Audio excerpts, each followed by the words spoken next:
A special election could keep Supervisor Mike Antonovich in office until 2024. Hello, I'm Ryan Haslam with your SCV NewsBreak for Monday, July 23rd.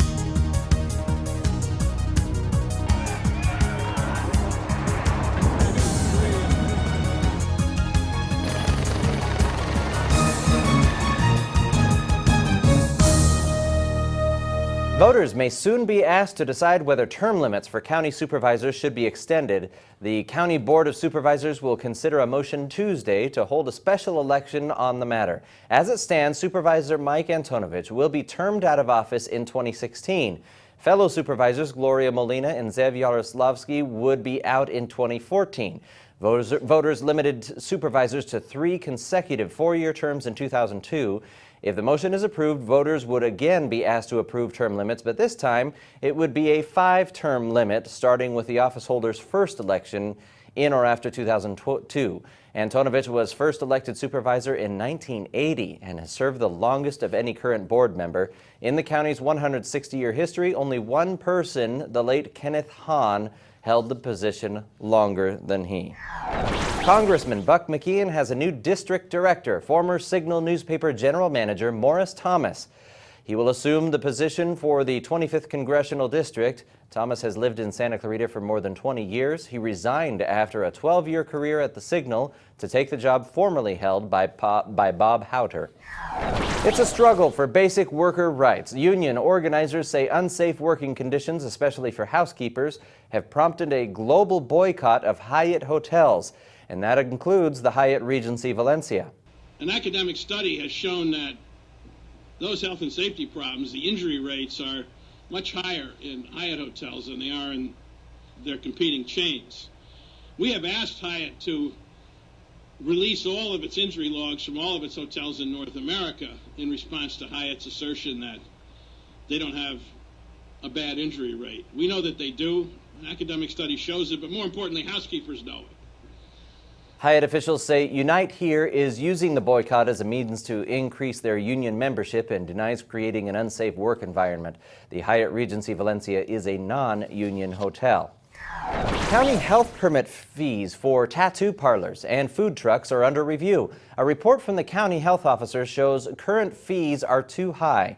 The LA County Board of Supervisors will review a proposal Tuesday to lower the fees for any tattoo parlors that employ fewer than 3 tattoo artists, possibly by more than half. If the changes are adopted, the individual body art practitioners would need to register with the county's health office once a year rather than the current rate of once every 3 years.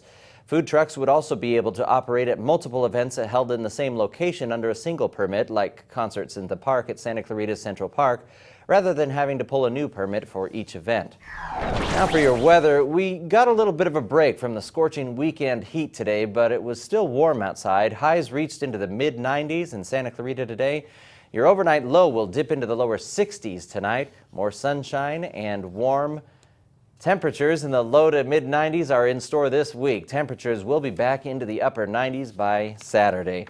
Now, Dave Caldwell's here to give us our update on local sports, and I assume you're going to talk about Allison and what happened over the weekend? Attaboy. I thought you were going to go with I was baseball. excited to hear what the results were here. Yeah. Oh, yeah. Valencia's Allison Lee made the 36-hole championship match at the 2012 U.S. Girls Junior Championship held at Lake Merced Golf Club in Daly City, California.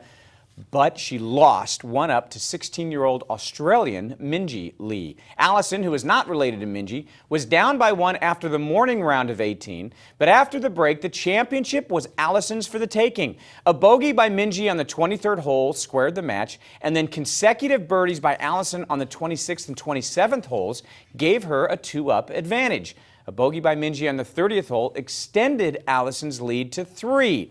But Allison found bunkers on the next 3 holes, giving back her lead. And then, when she 3-putted from 8 feet away on the 34th hole, Minjee took the lead for good. Allison was understandably upset following the match, Ryan. She said her hands would not stop shaking toward the end. So it was a, nerve-wracking event, but you certainly understand what goes through the mind of a young person as they're going through a major tournament. A lot of heartbreak. Yeah, it's tough. All right, thanks for the update, Dave. You got it. Well, the California Amber Alert is celebrating its 10-year anniversary of saving the lives of abducted children. Former State Senator George Runner created the legislation for the Amber Alert program, which has also helped capture abductors before they could commit further crimes. The first California Amber Alert was issued in 2002 near Runner's own Antelope Valley home. 2 young women were successfully rescued after a Caltrans worker reported a vehicle matching the alert's description. According to CHP, the program has led to the safe recovery of 234 children since it was first implemented statewide 10 years ago. That's all we have for you tonight. For more Santa Clarita news, log on to hometownstation.com or scvnews.com. Thank you for joining us. I'm Ryan Haslam.